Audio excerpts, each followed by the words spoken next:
1장 16절 17절 우리 한 목소리 읽으십시다. 시작.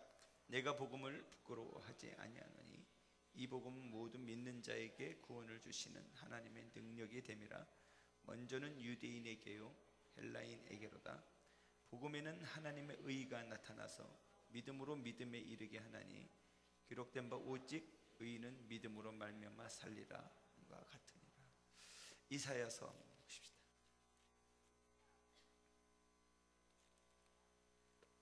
이사야서 41장입니다. 우리 한 목소리로 읽으십시다. 시작. 가련하고 가난한 자가 물을 구하되 물이 없어서 갈증으로 그들의 혀가 마를 때에 나 여호와가 그들에게 응답하겠고 나 이스라엘의 하나님 그들을 버리지 아니할 것이라. 내가 헐벗은 강에 강을 내며 골짜기 가운데 샘을 내게 광야에 못이 되게 하며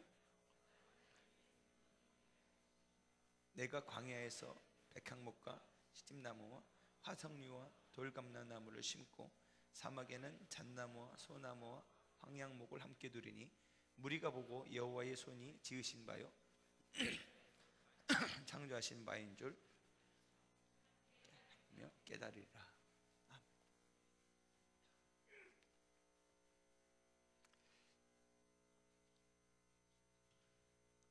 선교 영신 예배 때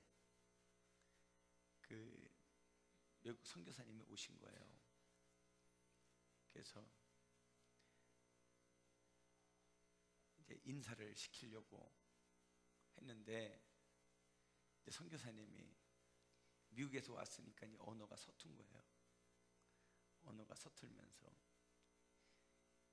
갑자기 막 당황한 거죠. 그래서 뭐라고 인사했냐면, 여러분 이제 지난 년은 잊으시고 새 년을 기쁘게 맞이하시기 바랍니다. 이거 실합니다. 네. 지난 해 새해 뉴 이어를 갖다가 그냥 직역한 거예요. 제가 갈등 많이 했습니다. 혹시 이 자리를 망령 때 일구는 건 아닌지.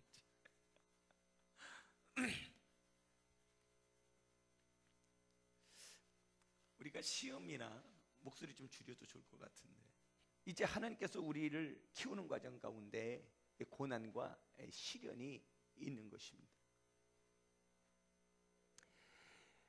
우리가 이 시련이라는 단어가 영어로 뭐냐면 테스트라는 단어예요. 테스트.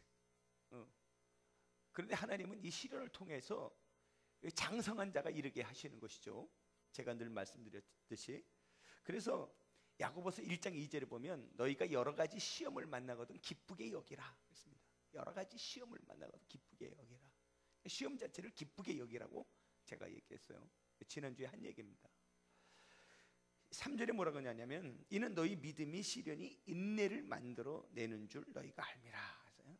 시련이 인내를 만든다 그랬죠. 지난주에 다 한 얘기입니다. 근데 베드로전서 1장 7절에 보면 이렇게 얘기했습니다. 너희 믿음의 확실함은, 이게 뭐냐면 인내함은 이거예요. 그러니까 인내가 얼마나 복된가를 이야기하려고 하는 것입니다. 불로 연단하여질 금보다 더 귀하여. 이게 더 귀하다는 겁니다. 예수 그리스도께서 나타나실 때의 칭찬과 영광과 존귀를 얻게 할 것이나. 그러니까 결국은 어떻게 되냐면 여러분이 이 인내를 잘하면 나중에 하나님 앞에 칭찬과 존귀와 영광을 얻게 됩니다. 그러니까 마지막은 하나님이 영화롭게 여러분을 하시는 거죠. 그러니까요, 여러분 고통스러운 가운데 인내하십시오. 여기 보니까 쫙 보니까 환난과 어려움을 많이 당하시면 다 보입니다. 여러분 절대 환난 없는 사람 없습니다. 어려움 없는 인생 없습니다. 아멘. 네. 어떤 분들은 보니까 사업적으로 괜찮으면 부모가 어려운 분이 있고, 또 부모가 괜찮고 다 괜찮으면 또 자녀가 속썩이는 분이 있고, 다 그렇습니다. 하나님은 그 과정 가운데 키우신다니까요. 여러분 명심하십시오. 하나님은 쉽게 키우지 아니하신다고 제가 늘 얘기하셨죠. 이것이 3주 내내 제가 지금 시리즈로 얘기하는 것입니다. 어려운 가운데 키웁니다. 마지막에 하나님이 영광 받기 위해서, 찬양과 존귀와 영광 받기 위해요. 그런 거예요. 그런데 이 고통당하는 방법을 보면 참 여러 가지죠. 어떤 사람은 환경에 때문에 굉장히 어려움 당하는 분들이 있죠. 사업에 실패하거나 재정적으로 어렵거나 또 갑자기 자녀들이 문제가 생기거나 뭐 이런 일이 있거나. 욥은 보세요. 아주 극하도록 하나님 훈련하잖아요. 자녀들이 다 죽어버립니다. 명예도 떨어집니다. 본인 자체도 병이 드는 이런 아주 정말 극한 상황까지 내몰릴 정도로 하나님은 훈련을 가끔 하시기도 한다라는 겁니다. 그러니까 여러분들 하나님이 훈련하시는 방법이 얼마나 참 다양한지 그냥 훈련받을 때 감사하시면 됩니다. 아멘. 근데 지난주에 제가 한 얘기 중에 핵심이 뭡니까? 그 훈련과 고난 가운데 하나님은 함께 하신다고 제가 얘기했습니다. 나는 심었고 아볼로는 물을 주었고 자라나게 하시는 하나님이시니, 그러니까 물을 주고 심고 물을 줬더라도 자라나게 하시는 하나님이라는 거죠. 그러니까 그 모든 과정 가운데 하나님이 지금 함께하고 계시고, 여러분이 당하는 모든 고난 가운데 하나님이 지켜보시고 함께 인도하신다는 것을 믿으시기 바랍니다. 근데 성경에 보면 참 놀라운 것은 뭐냐면요, 절대로 어려움으로 끝나지 않아요. 그러니까 인내하십시오. 여러분, 어려움으로 끝나지 않습니다. 창세기 1장에 보면 주께서 첫날에 빛을 만드시고 밤이 되고 아침이 되고 밤과 낮을 구분하시죠. 그리고 뭐라 합니까? 밤이 되고 아침이 되니 이는 첫째 날이라, 밤이 되고 아침이 되는 이는 둘째 날이라. 우리 한국적인 사고방식은 아침이 되고 저녁이 되는 겁니다. 그래서 비그리스도인들은 잘 된 것 같지만 나중에는 비참한 인생으로 끝나게 되는 겁니다. 영원한 지옥 형벌이 기다리고 있는 거죠. 그러나 히브리적인 사고방식, 우리가 예수를 믿는 사람들은 반드시 어떤 일이 벌어지냐면 그 연단을 잘 견디고 나면 밤이 되고 아침이 되게 됩니다. 응? 히브리적인 사고는 저녁으로 끝나지 않냐고, 저녁에서 아침으로 끝나요. 그래서 결코 어두운 것으로 시작되지만은 하나님이 밝은 동이 트고 정말 모든 것이 복을 받는 그러한 역사로 끝난다는 것을 여러분이 믿으시기 바랍니다. 그래서 하나님의 역사는 우리에게 훈련하시지만 계속 훈련하시지 않고 나중에는 그 훈련이 끝이 되어지면 하나님이 좋은 열매로, 좋은 결과로, 그래서 추수감사절에 얘기했던 것처럼 그 씨를 심으면 이삭을 내고 나중에는 열매를 주는 그런 순서가 반드시 있다는 걸 아시고, 여러분 훈련 받는데 너무 계속 훈련 받으려고 불평하거나 짜증내지 마셔서 훈련을 본인 스스로 연장시키는 일 없게 이렇게 하시기를 부탁드리겠습니다. 근데 이 훈련의 이 테스트는 언제 끝날지 모른다는 게 이게 참 답답한 거죠. 여러분, 노아의 홍수 보세요. 40주야 쫙 비가 오잖아요. 비가 그렇게 많이 올 때는 사람들은 견디지 못하는 겁니다. 이거 언제 끝나? 언제 끝나? 이 어려움 언제 끝나? 폭우가 막 내리면. 근데 우리도 보세요. 폭우가 어저께 막 갑자기 뭐 천둥번개 치고 비가 그렇게 많이 와서 우리 청년분들 놀러 갔는데 내가 속으로 야 종쳤구나 했더니 아주 그냥 청년들은 진짜 복음적이에요. 빛 사이로 막 가면서 그렇게 재밌게 즐기다 왔대요. 그래서 내가 속으로 남녀가 같이 있으니까 좋은 거구나.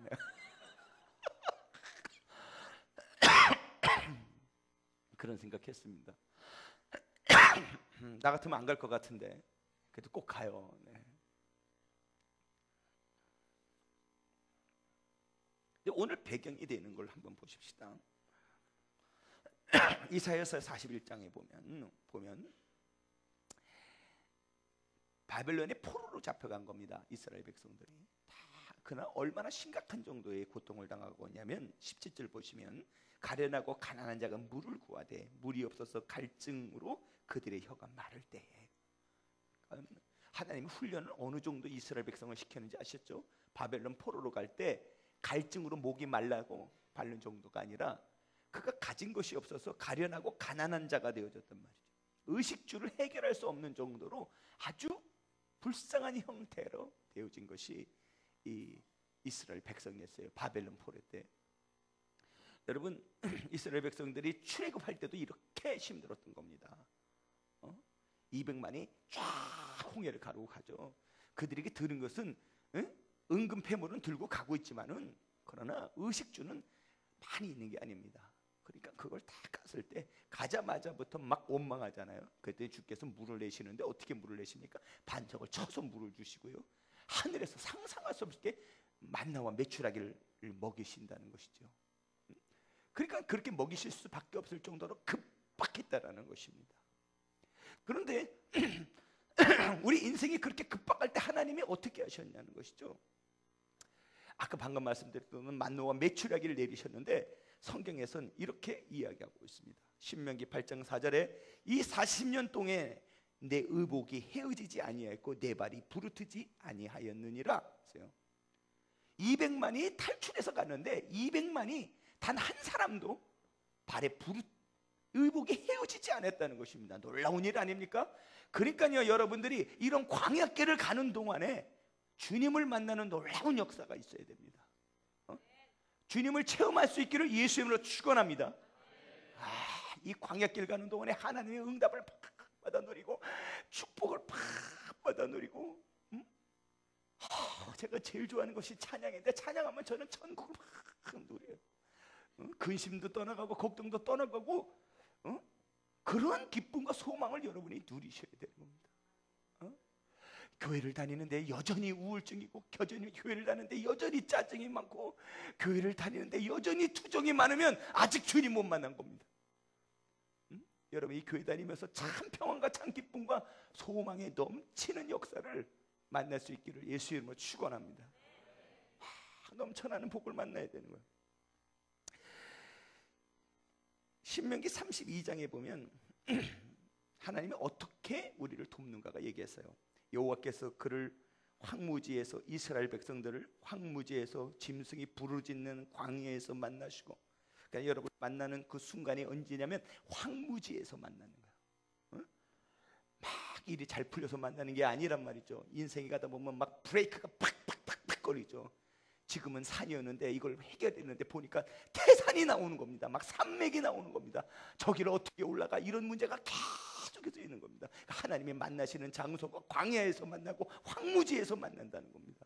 그러니까요, 그렇게 어려울 때일수록 기도 더 많이 하시고 주님 만나시기 바랍니다. 짐승이 부르짖는 광야에서 만나시고 호위하시며 보호하시며 눈동자같이 지키셨도다. 이게 뭐예요? 하나님을 만나고 경험해야 된다. 하나님은 우리를 어떻게 키우시는가? 신명기 32장에 잘 나타나 있습니다. 마치 독수리가 자기 보금자리를 어지럽하게 하며 자기 새끼 위에 너풀거리며 거의 날개를 펴서 새끼를 받으며 그의 날개 위에 그것을 엎는 것 같이. 이게 무슨 얘기예요? 독수리는요, 알을 이렇게 낳으면 이 지푸라기가 있잖아요. 거기에 알을 품었을 거 아니에요. 그 알에서 탁 깨고 나면은 여지없답니다. 너는 공중의 왕자다, 새 중에 새다. 이래가지고 날개를 성경에 그냥 나풀거린다 그랬잖아요. 막 친답니다. 응? 이거 진짜예요. 잘 들으셔야 돼요. 독수리가 새끼를 키우는 게 얼마나 강력하게 키우는가를 잘 봐야 됩니다. 나풀거리면 거기에 지푸라기가 쫙 빠져나고 가시만 툭툭툭 인다는 거예요.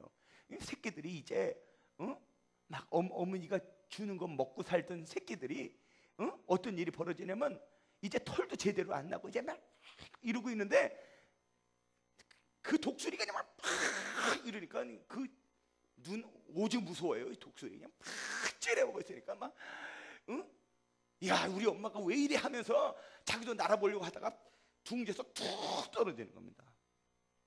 그러면 막 떨어지니까 살려고 막 치잖아요. 동물의 왕국 안 봤어요? 막 치면 여기 뭐라 그러냐면 날개를 펴서 새끼를 받으며, 아시겠어요? 그의 날개 위에 그것을 엎는 것 같이 쫙 떨어지면 독수리가 동물의 왕국에 쫙 내려가서 죽지 않을 만큼 가가지고 탁 등에 엎어가지고 다시 날아오른다는 거예요. 등에 엎는다 그랬는데 등에 엎은 건 못 받고 입으로 탁 잡더라고요. 독수리가 탁 떨어지면 입으로 탁 잡아요. 그러니까 아유, 얼마나 멋지게. 그러니까 거의 죽을 만큼 훈련시키는 겁니다. 그러니까 그렇게 몇 번 하다 보면 어느 순간에가 막 떨어지다가 이제 슬슬 하더니 나중에는 어느 정도는 능숙하게 사냐면 이 기류를 쫓아서 독수리 보세요. 다 높이 뜨잖아요. 쫙 갑니다. 대단하잖아요. 이제 기류 타는 것까지 배우는 겁니다. 뭐 이거 흔드는 것도 없어요. 가끔 한번 올라가고 싶으면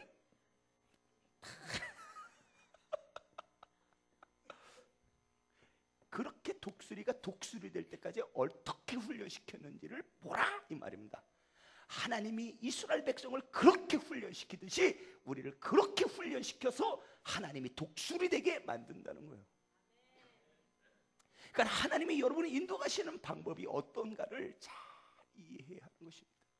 3주에 걸쳐서 계속적으로 얘기했죠. 지난주는 농부에 씨를 뿌려서 자라나는 과정 가운데 하나님이 역사하신다고 얘기했죠. 오늘은 마지막 주로서 거기에 대한 전체적인 이야기를 하고 있는 것입니다. 하나님은 여러분을 키우실 때 그렇게 키우시는 것입니다. 그러니까 그 순간순간에 하나님이 함께 하심을 여러분 믿으셔야 돼요. 아멘. 하나님 나 죽을 것 같아요. 죽을 것 같을 정도로 하나님은 여러분을 훈련시킵니다. 그래야 결국 여러분이 하나님의 사람이 될 수 있기 때문에 그렇게 해서 주님이 키우신다고 오늘 성경은 이야기하고 있는 것입니다. 미국의 달라스 신학교가 굉장히 좋은 학교입니다. 1924년도에 생겼는데 첫 총장이 셰퍼 박사라고 아주 대단한 분입니다. 근데 1924년도에서 학교가 개교하자마자 너무 교회 학교가 어려웠어요. 학교가 어려웠는데 달라스에 있습니다. 달라스에 있으니까 이제 그 학교를 짓고서 건물을 짓고서 거의 부도 날 뻔하게 된 겁니다. 학생들도 별로 없는 상태였고 지원도 별로 없어서. 그래서 그 교수 중에서 누가 있었냐면 해리 아이언사이드라는 교수가 있었는데 그 교수를 중심으로 이제 기도회를 하고는 거예요. 왜냐면 그날 정오 때쯤에 은행에서 차 팔라고 오는 겁니다. 학교 차 팔려고 이자를 못 갚고 막 하니까 뭐라고 기도했냐면 이거 실합니다. 주님, 저기 언덕에 뛰어노는 소떼를 팔아서 지금 이 교회에 헌금할 수 있도록 좀 도와주세요. 저 소떼를 팔아서라도 하나님 인도해 주시기를 원합니다. 그렇게 기도한 거예요. 근데 그때 때마침 학교에 카우보이가 하나 나타난 겁니다. 긴 장화 신고 그냥 위도를 탁 이렇게 가슴까지 내는 상태로 와가지고 그 재정 담당관을 만나겠다고 한 거예요. 그래서 저라고 하고서 만난 겁니다. 그때 뭐라냐면 내가 차 트럭 2대분의 소를 팔았는데 지금 이걸 사업하려고 다 차 몰고 가다 보니까 신학교에서 이번에는 좀 좋은 일을 하는 것이 좋겠다. 내가 이걸로 사업자금 쓰는 것보다는 학교를 좀 돕는 게 좋겠다. 이런 생각 급히 차를 가다가 뒤로서 탁 몰고 이렇게 왔다는 거야. 근데 이게 얼마나 도움이 될는지 모르겠습니다. 그러고서 수표를 탁 놓고 가더라는 거예요. 그래서 교수들이 그 수표를 탁 펴보니까 그것이 뭐냐면 그때 꼭 필요했던 부채에 꼭 필요했던 돈만큼만 하나님이 탁 주신 거예요. 아멘 아멘. 그래서 교수 기도회를 하는데 이 셰퍼 박사가 가가지고 뭐라고 얘기했냐면 하나님 참 놀랍다고 당신 기도대로 하나님 소 팔아서 학교 이 부채 다 갚게 하셨다고. 하나님은 그렇게 역사하는 분입니다. 아주 치밀하십니다. 액수도 정확하게 역사합니다. 하나님은 여러분의 삶 가운데 눈동자처럼 지키는 것을 믿으시기 바랍니다. 힘들 때 낙담하고 쓰러지지 마세요. 하나님이 오늘 이스라엘 백성에게 독수리처럼 새끼를 키우듯이 여러분 키우고 있고 응답하고 계심을 믿으시기 바랍니다.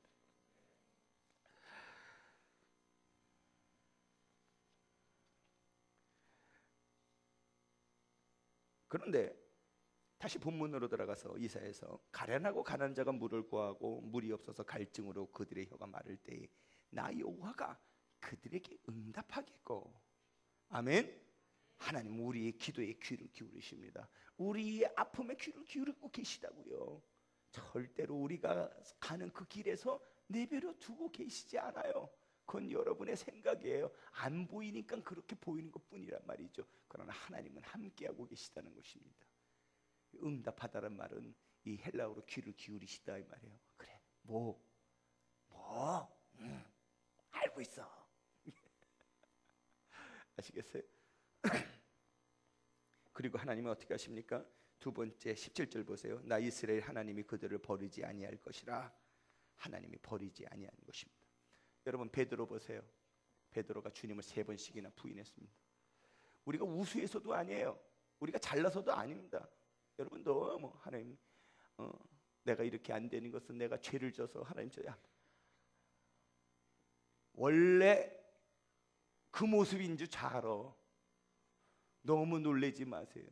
여러분이 오해하지 말아야 될 것. 하나님은 우리의 행위로서 구원하신 것이 아닙니다. 아시겠어요? 오늘 본문에서 뭐라 그래요? 우리가 복음을 부끄러워하지 아니한다는 말이에요. 왜 부끄러워하지 않습니까? 하나님의 능력이 있다 이 말이에요. 우리가 연약한 거 다 압니다. 여러분 잘 쓰러지는 거 다 압니다. 제 아내가 나한테 말해요. 여보 당신은 성도들 앞에서는 대단히 믿음이 좋은데 어려운 거 있으면 꼭 집안에서 단둘이 있을 때는 쓰러진다는 거야. 그래서 그랬어요. 내가 당신한테라도 쓰러지지 않으면 어디 가서 쓰러져? 저도 쓰러질 때 있거든요. 힘들 때 있거든요. 근데 성도들 앞에서 쓰러지면 성도들이 더 쓰러질 거 아니에요. 성도들은 할렐루야 이러고 나타나고 집에 가서 쓰러지면 제 아내가 그렇게 이야기합니다.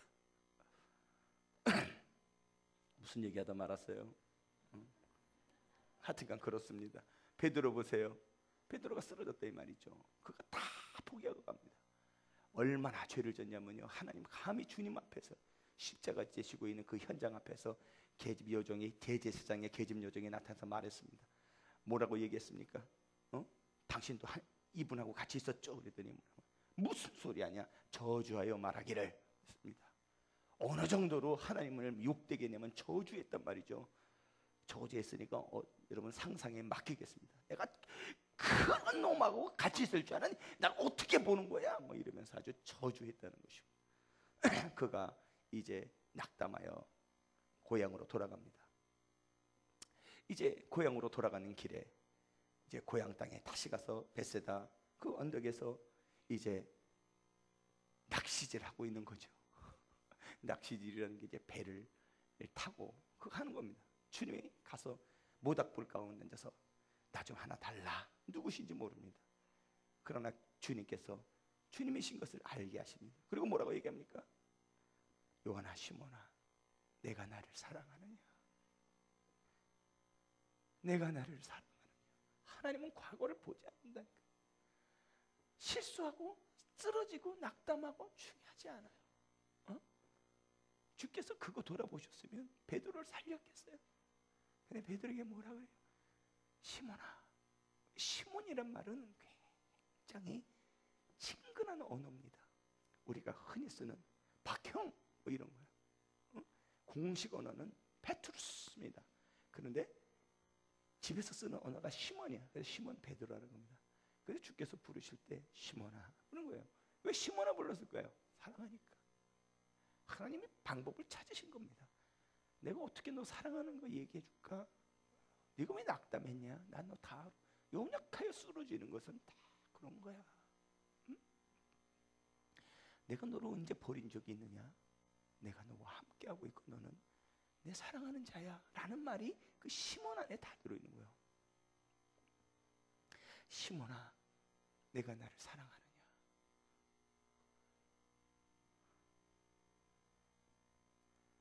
네, 주님 내가 주님 사랑합니다. 또 다시 물으죠. 근데 참 재미있는 얘기했어요. 아가페로 물는 거예요. 아가페 주님께서.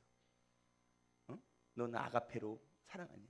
주님의 사랑은 사랑하냐 그랬더니 성경에 보면 원문 보면 참 재밌습니다. 나 필레오로 사랑합니다 그랬어요. 필레오, 친구로. 이게 베드로 말이 맞는 겁니다. 무슨 아가페예요? 여러분, 주님은 어떻게 아가페로 사랑해요? 우리가 다 순교하고 주님 위해 살기를 원하지만 정말 하나님이 인도 아니면 순교할 수 없는 겁니다. 칼들이 되고 너 죽을래? 도망갈 것 같아. 그것이 인생이라 이 말이에요. 말은 뻔들이게 할 수 있지만은 다 두려움 앞에서는 도망가는 게 인생이라 이 말이에요.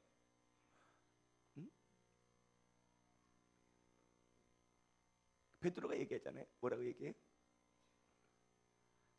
호이 오이테 필레오 이럽니다. 나는 사랑합니다. 당신을 필레오로 사랑합니다. 주께서 다시 물었어요. 주께서 뭐라고 물으셨는지 알아요? 너가 아가페로 사랑하니 묻지도 않았어. 내 양을 먹이라. 두 번째 말할 때 뭐라고 했는지 알아요? 그럼 너 나 필레오로도 사랑하니? 그렇게 물으셨어. 하나님이 여러분에게 원하는 거 아가페 아니요. 대단하게 사랑하려고 생각하지 마라. 지금 교회 온 것으로도 귀한 거야. 그냥 여러분도 이 주일날 날씨 좋네. 단풍 구경 안 가고 온 거 대단한 겁니다. 여기서부터 시작한 겁니다. 오늘 여기 올 때 갈등한 사람 많았을 거예요. 단풍 갈까 말까, 갈까 말까, 갈까. 아니야, 오늘 비 와가지고 오늘 별로 찌퍽찌퍽해. 다음 주 가자.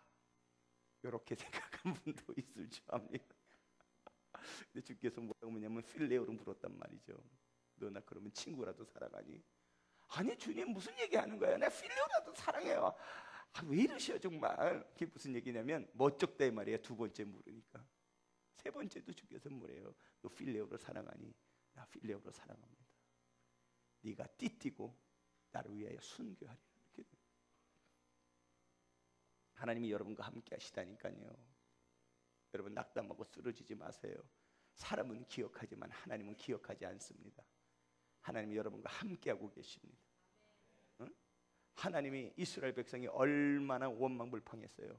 그러나 그들을 다 틈이 없다고요. 그리고 그들을 결국은 하나님의 가나안 땅에 입성시키는 놀라운 역사가 있는 것입니다.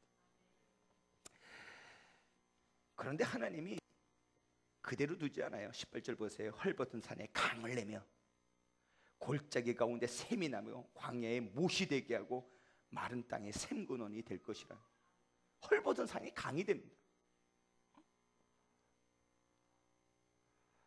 그리고 산에 막 샘이 솟습니다. 우리가 이렇게 하신다는 것이죠. 애기 좀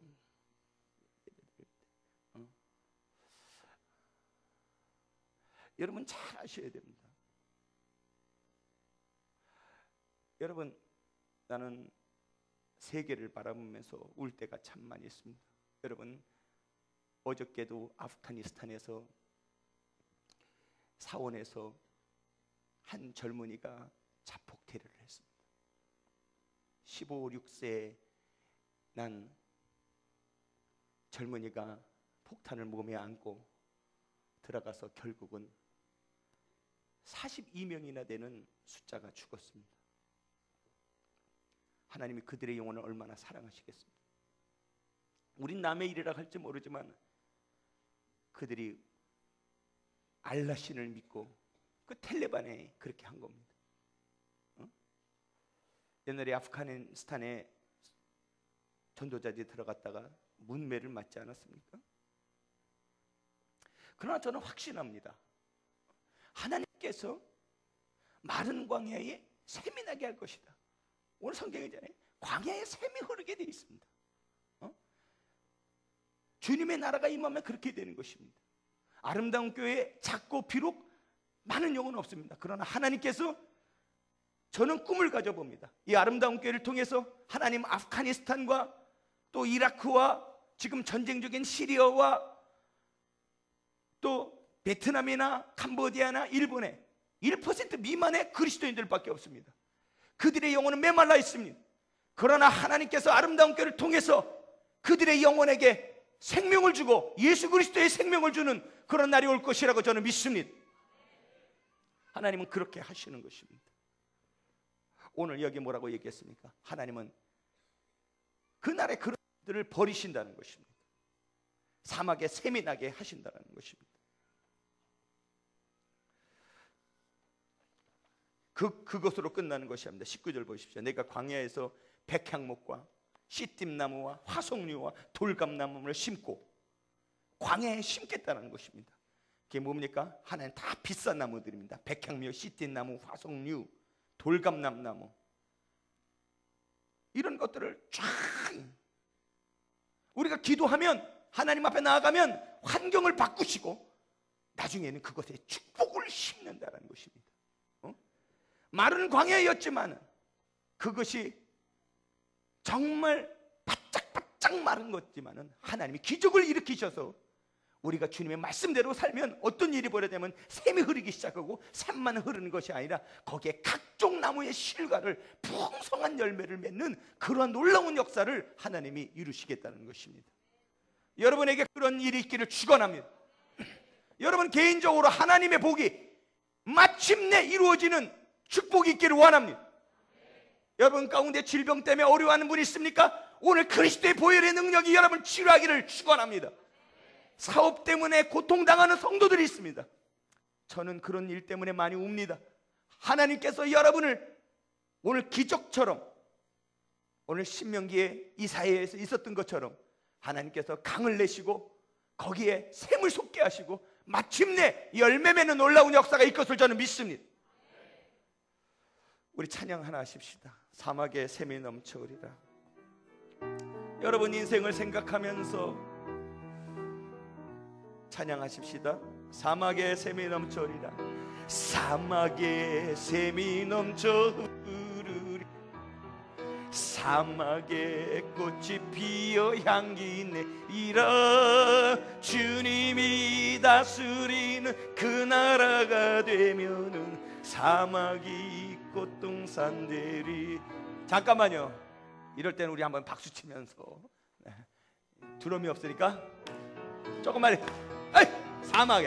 사막에 샘이 훔쳐, 할렐루야. 사막에 꽃이 피어 향기 내리라. 주님이 다스리는 그 나라가 되면 사막이 꽃동산 되리.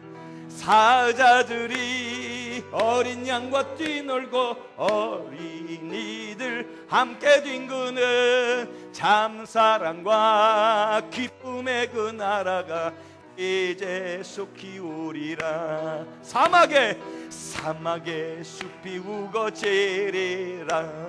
사막에 예쁜 새들 노래하리라. 주님이 다스리는 그 나라가 되면은 사막이 낙원 되리. 할렐루야. 덕사굴에 어린이가 손 놓고 장난쳐도 물지 않는 참사랑과 기쁨의 그 나라가 이제 속히 오리라.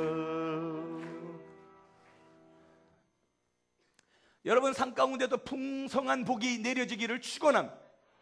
오늘 하나님이 이러한 모든 과정 가운데 우리에게 복 주시기로 작정하셨습니다.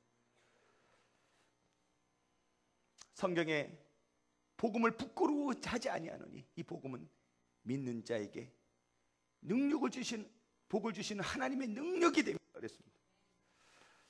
구원을 주시는 하나님의 능력이 된다. 그러면 뭐랍니까? 의인은 오직 믿음으로 말미암아 살리라. 믿음으로 사시기 바랍니다.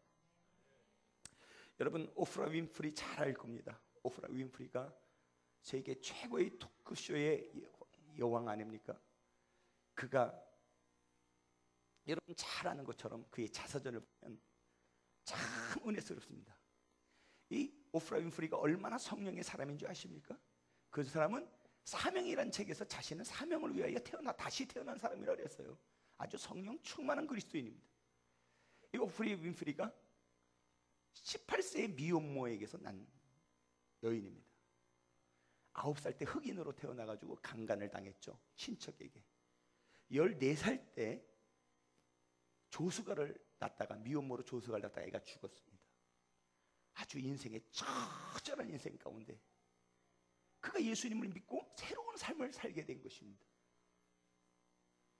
그가 이제 예수님으로 충만할 때 하나님의 길을 막 여셨죠. 방송국에서 방송할 수 있는 길을 여신 것입니다. 근데 그가 자신의 삶을 언제 처음 고백했냐면 오프라 윈프리 쇼에서 이 성폭력에 대한 주제로 했을 때입니다. 그때까지는 자신의 과거를 이야기하지 않았습니다. 이 성폭력에 관한 걸 딱 했을 때 성폭력 당한 여성들이 나와가지고 엉엉엉엉 우는 거예요. 그걸 보고 이 윈프리가 너무 마음이 아픈 거예요. 자신은 그런 모든 고통을 다 당한 사람이거든요. 그래서 오프라 윈프리가 참지 못하고 가가지고 뭐라고 얘기하냐면 그 사람을 팍 하는 거예요. 뭐라고 얘기했잖아요. I know your pain. 아시겠어요? 난 네 고통을 너무 잘 알아 하면서 그냥 막 안고 펑펑펑펑펑. 그게 전국 미국에 방송된 겁니다. 그냥 시청률이 그냥 단박에 뛴 거죠. 그 프로를 통해서 오프라 윈프리가 세계 최고의 토크쇼의 여왕이 된 거 아닙니까? 그리고 그 자서전에서 뭐라고 썼냐면 이렇게 썼습니다. 자신은 어떻게 얘기하냐면 그렇다 나의 아픔이 곧 사명이다. 나의 고통스러웠던 과거가 곧 나의 비전이다. 나의 고통과 눈물이 변하여 고통당하는 이들의 눈물을 닦아주며 치유하는 위로자가 되었다. 하나님은요, 여러분의 고통, 이 오프라 윈프리처럼 쓰레기 같았던 자신의 과거, 그 모든 것을 사용하셔서 별처럼 빛나는 여러분 만드실 걸 저는 믿습니다.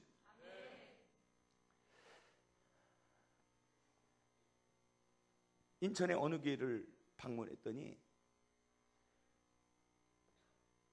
그 교회에 글이 이렇게 써 있어요. 참 은혜가 됐습니다. 그 내용이 이런 것입니다. 상처가 변하여 별이 될 것입니다. 이런 내용이었어요. 얼마나 은혜된지 몰라요. 상처가 변하여 별이 될 거라는 거예요. 우리의 고통과 상처는 하나님의 별처럼 쓰시기 위하여 사용한 것임을 믿으시기 바랍니다. 여러분의 아픈 과거, 여러분의 아픈 상처가 그 상처를 위로하기 위하여 하나님이 그렇게 두셨다는 것을 여러분 믿으시기 바랍니다. 질병으로 암덩어리로 죽을 위기에 있었던 사람이 암덩어리 환자를 사랑하게 되는 것입니다. 내가 정말 어려웠던 과거가 있는 사람이 그 어려운 사람들 다 품을 수 있는 크고 넓은 사람이 되는 것입니다. 하나님은 그들의 영혼을 위하여 여러분을 그렇게 쓰시기 위하여 그 현장에 여러분을 두고 계신 것입니다. 오프라 윈프리를 통해서 수많은 사람이 위로받은 것처럼 하나님이 여러분 통해서 위로받기를 축원합니다. 하나님은 1%밖에 안 되는 이스라엘 백성을 통하여 99%의 로마를 변화시켰습니다. 313년 만에 로마가 다 복음화된 것입니다. 하나님은 한 사람의 영혼을 통해서 세계를 변화시킬 수 있는 것입니다. 저는 이 아름다운 교회를 통해서 아시아의 그 예수를 모르는 나라들, 캄보디아나 베트남이나 스리랑카나 인도나 일본까지도 품는 세계 선교를 하라는, 그래서 각종 나무의 실과의 열매를 맺는 그런 일들이 아름다운 교회를 통해서 일어나기를 저는 원합니다. 우리가 내년에 선교를 교회적으로 나가게 될 것입니다. 난 여러분에게 너무 좋은 기회라고 생각합니다. 어디로 나갈지는 아직 결정 안 됐습니다. 혼자 막 상상해, 전세기를 띄워서 갈까? 막 이럴 정도로 100명 넘게 가면은 차가 비행기가 없을 텐데 결과는 항상 예상 밖의 초라한 결과를 낳는 일이 많았지만 항상 꿈을 품어봅니다. 여러분, 여러분이 갖고 있는 것으로 세계 선교를 품으십시오. 캄보디아나 베트남만 가도 벌써 거기에는 잃어버린 영혼들 너무 많습니다. 복음을 전하러 나가면 곳곳에 교회가 전혀 없습니다. 예수 믿는 사람이 전혀 없습니다. 사랑하는 성도들이요, 사막에 샘이 나듯이 여러분이 정말 풍성한 그리스도를 만나고 풍성한 주님을 품으심으로 말미암아 세계 선교의 현장에 주역이 되시기를 축원합니다. 아름다운 교회가 지금 비록 짧지만 아시아와 아프리카와 남미와 회교권과 이 모든 것을 품는 선교하는 교회가 되기를 소망합니다. 여러분, 이번에 헌금해 주셔서 우리의 664만 원을 북한 선교에 드렸습니다. 얼마나 감사하고 뿌듯한지 모르겠습니다. 그리고 우리 교회가 비록 작지만은 자강도를 우리가 북한의 자강도를 우리가 섬기기로 했습니다. 뭐 특별히 섬기는 건 없고 1년에 한 240만 원 정도를 거기에 있는 전도자에게 보내게 됩니다. 자강도에서 시작했지만 나중에는 이 북한 전체를 아름다운 교회를 통해서 선교를 이루기를 저는 소망합니다. 비록 작지만은 시작했다는 것이 중요한 것이고 이거를 통하여 하나님의 일을 이루는 것을 시작하는 것입니다. 또 여러분 잘 아는 것처럼 지난번에 쌀을 주셔서 우리 부목사님이 평택에 있는 야곱의 집에 아주 정성껏 갖다 줬습니다. 그들이 얼마나 기뻐하는지 모릅니다. 갔더니 우리 부목사님 얘기가 미혼모 자녀들이 대부분이라는 것입니다. 아름다운 교회를 통해서 사막의 샘물이 일어나는 놀라운 역사가 날마다 있기를 축원합니다. 이 교회가 우리 교회를 키우는 교회가 아니라 잃어버린 영혼과 복음을 위하여 사는 교회, 그래서 사막의 샘을 일으키는 그런 교회로서 마지막 세대의 하나님이 모델적인 교회로 세우셔서 여러분과 제가 주님 앞에 충성을 다하다가 천국 갈 수 있는 그런 교회가 되기를 예수 이름으로 축원합니다.